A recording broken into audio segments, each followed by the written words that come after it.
In this segment, we'll show you how to install and cable the Atlas S8 Plus. It requires a basic setup, similar to connecting a PC workstation. The Atlas S8 Plus is available in either a 10 gigabit or Thunderbolt 3 version, depending on your storage needs. For this video, we will demonstrate cabling up on the Thunderbolt 3 version.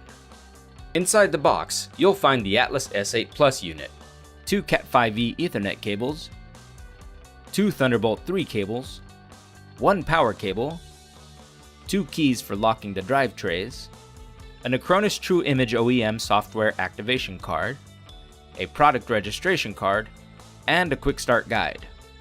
Let's take a look at the interconnects on the back of the unit.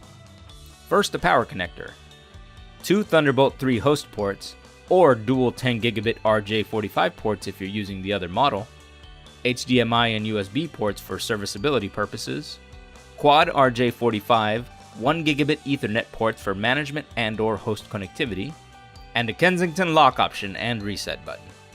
So let's get started with the cabling. Note, for our setup, we have all of our accessories, plus 2 macOS hosts, and a network gigabit Ethernet switch to connect to the 1 gigabit port on the Atlas S8 Plus. We'll need this for discovery in our next video. First, connect the power cable. Next, connect at least 1 gigabit port from LAN 1 to the 1 gigabit switch using the Ethernet cables provided. Now, connect both Thunderbolt 3 cables to the macOS hosts. Let's turn on the power button and look at the LED indicators. When turned on, Atlas will blink white as it powers up. When fully powered up and ready, it will remain a solid white. The HDD LED will blink blue and remain solid after the drive has spun up and been detected.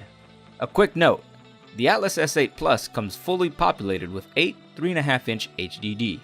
If you'd like to install the optional 2.5-inch SSD, then remove the cover using one of the keys provided and install the SSD onto the tray and into the Atlas S8 Plus as seen here. For added connectivity, please see Promise's SandLink 3N1 device. This allows a Thunderbolt 3 to 10 gigabit connection. You could use it to connect the Atlas S8 Plus 10 gigabit model. That's it, folks. It's that easy. The system hardware and cabling is now complete. In our next video, we'll cover discovery, initial software setup, and host connectivity to the Atlas S8 Plus.